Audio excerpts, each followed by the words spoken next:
ETDR établissement Touba Darou Rahman ci liggéey ay bâtiment lañu ko ràññee liggéey bu taaru lool te am qualité lool ñu dëkkmal nag liggéey bu yees mbokk mi déglul li travaux de réhabilitation du tribunal grande instance de Thiès ñu war ko defaraat ba mu ñoŋ ci anam yi mu gën a baaxee mbokk yi bu ñu jógewee foofu nag dañuy demaat ci beneen travaux de réhabilitation ci tribunal bu grande instance bu Mbour defaraat ko ba mu gën a baax def ci ay étanchéité de dernière génération def ci peinture yi gën ci peinture yi ba noppi teg ko ci ay loxo yu wóor camp militaire de Bargny bâtiment alimentation avec construction d'une fondation micropieux mbokk yi fondation micropieux nag mooy li nga xamante ne ni bâtiment bi du tegee ci suuf si da ngay defar micropieux yi ba noppi daal di jël bâtiment bi teg ko ci kaw fondation bi. ETDR du yem foofu ndax dañuy dem Ñàkkurab dem Diamniadio dem Golf construction bâtiment de maison ci anam yu mu gën a baaxee ci këru dernière génération yi fondation yu mucc ay liggéey ko ba mu gën a baax liggéey ko ba mu maaseeg jamono li commencé ci fondation coulage ba ci finition yi établissement Touba Darou Rahman daf ciy taxaw ba mu yemb.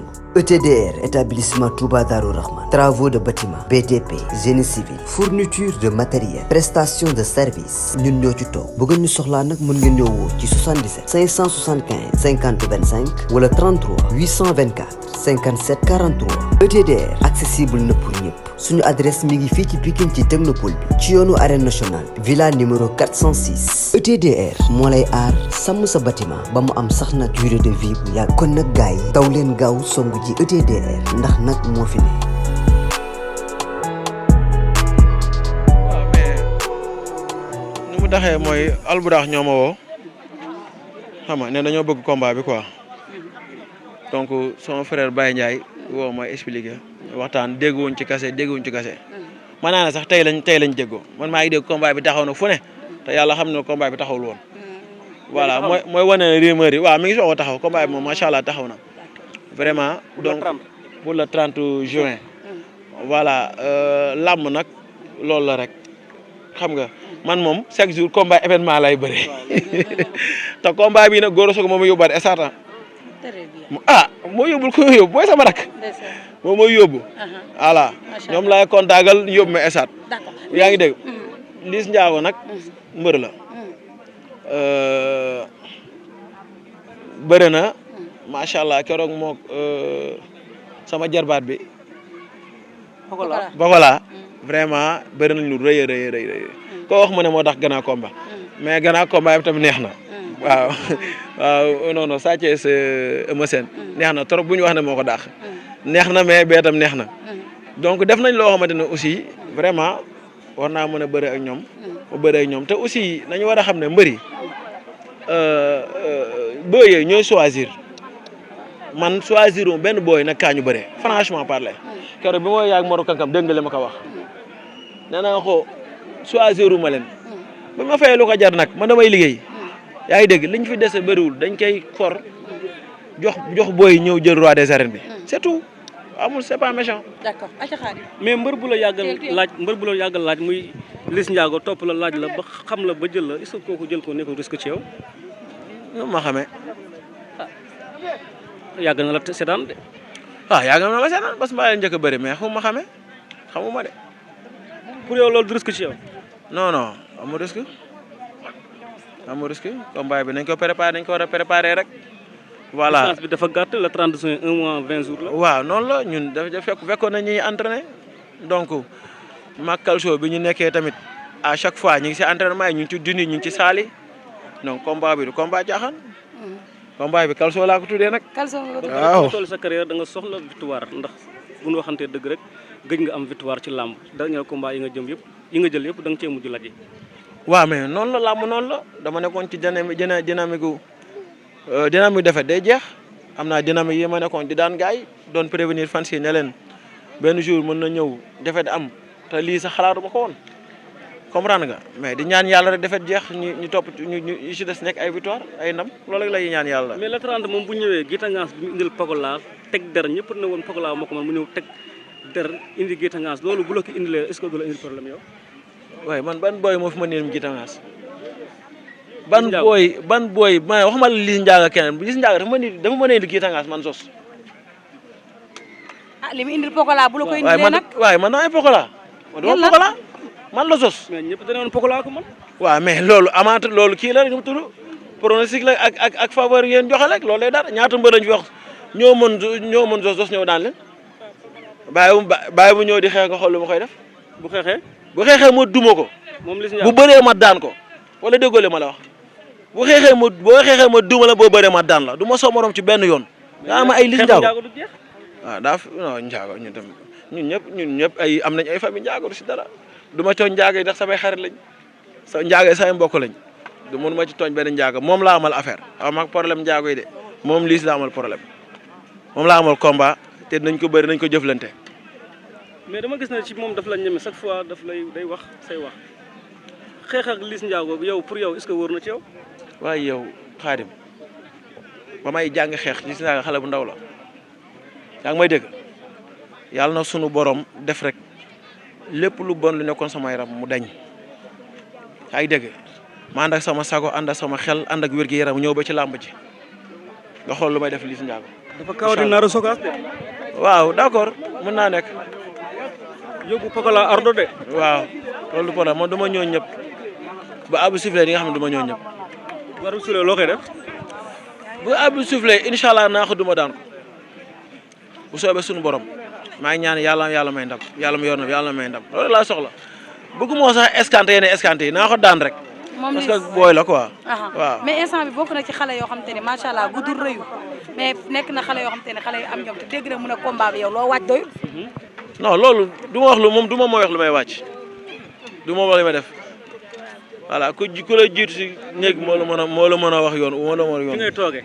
moo la mën fi ngay toogee du ma wax li may def. ñu dugal ci bis bu mag su ma jumul bëre nga ak mbër yëpp Ama Baldé bëre ngeen ci lay bëre mooy bëre grand combat bi Gouye Gui bëre ngeen mooy bëre spécial bi Ada Fass bëre ngeen mooy bëre beneen combat bi topp bis bu mag boobu ñu dugal loolu nga def. waaye dara ay lamb la yëpp ay combat la rek voilà yëpp ay combat la rek jour lamb la rek man yi gars yi calculé wu ma ko de man beneen monde laa nekk. lan la gars yi calculé te calculé wu ko. non luy jour wu combat li nga waxee looy calculé si loolu combat la ay combat la. d'accord ku ne sa combat nga bëri dem ñibbi.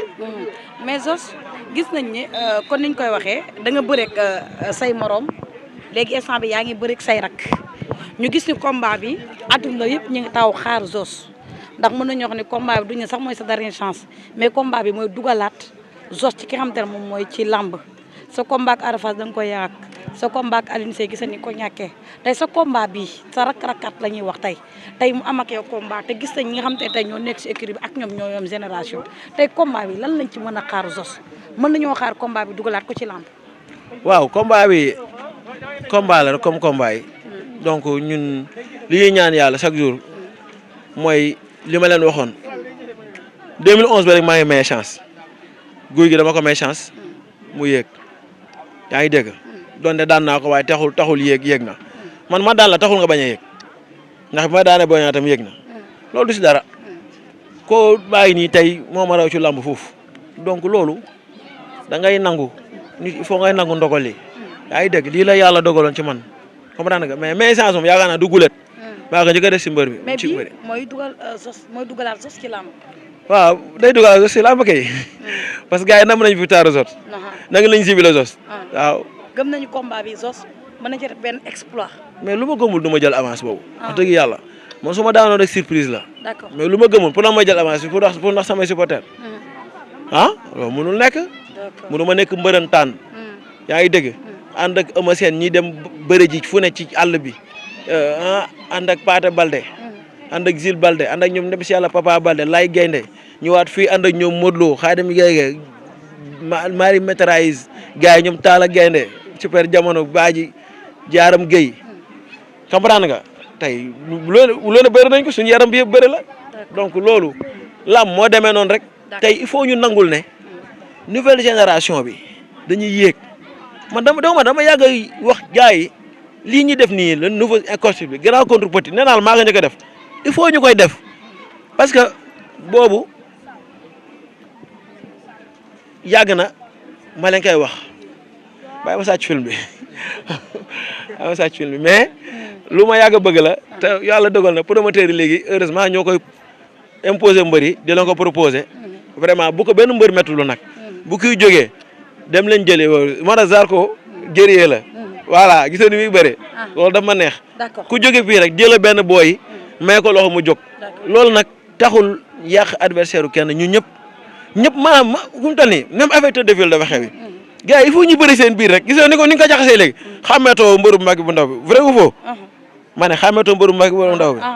ngay nii instant bi lamb foofu la toll quoi. foofu la toll affaire dafa jaxasoo.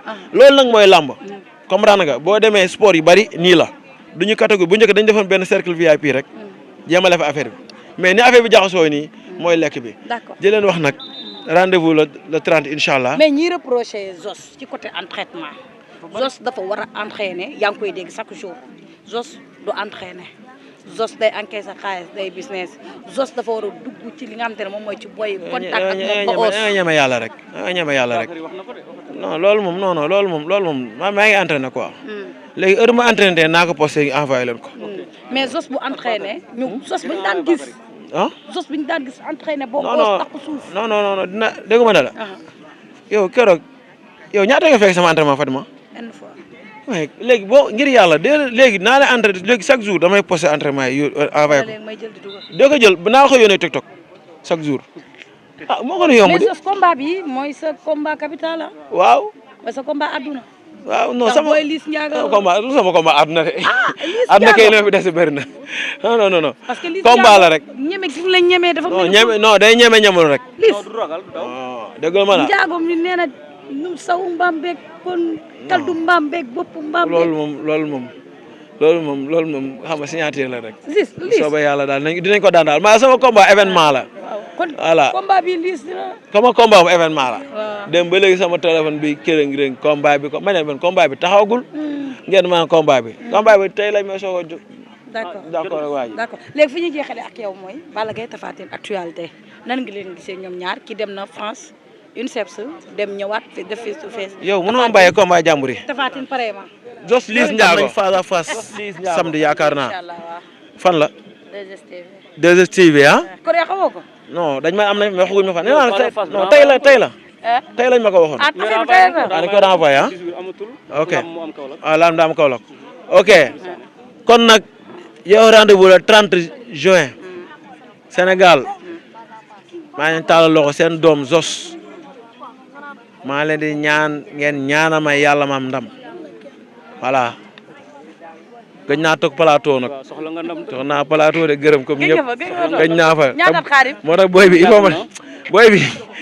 il faut ma tegal ko lu tar barki alxuraanu yow billahi yàlla may ndam jërëjëf sant waa Cambérène bu wér arène nationale la ñu jëm ñu ànd ci ak Ndiaye production Siteu bu Ngor xale yi naan ko last cri bi moo fa war a jàkkaarloo ak Boy Diop numéro 2 mooy borom soow mi laa ilaha illallah déglu leen ñaari xale Fallou Ndiaye bu ko neexee sax mu bañ a am petit combat ñu mu def grand combat bi kese day woon mburu 15 bolok la dinaa ko bu ko neexee ñu dem si Fallou Ndiaye jox ko 50 bolok jox ma 50 bolok moom ku delloo sa Fallou Ndiaye bañ laa jox sa reliquat ko wax ne lamba ji neex la lamba ji li ma waxoon rek mooy li ma leen wax ñoom li ñuy bañ a dégg lamba ji lambu bandi la lambu milieu la nee na waa Ngor Yoff Waxaam kenn mënu si dara mënu maa jaxase kenn man doomu dëkk bi laa juddoo fi laa yoroo bu dee Ndakaaru nag la ñuy wax yëmbal kenn mënu koo génnee ci Ndakaaru man maa ne ko Siteu bu Ngor ba mi ma mën na ko Ngor Waxaam ba Yoff boo ci wàcc ma daan la man maa ko wax ñun suñuy lamba dara yombul moom da ngay xeex da ngay bëre lamb ji fexe nga xaw a daw ba sonn mais mun neex la da ngay bëre mun naqar la da ngay bëre si kàttanu yàlla toog ak moom na ko yaa mën Siteu mu fii loolu yëpp en live ngeen koy am pay per view ci seen affiche.com ak Ndiaye production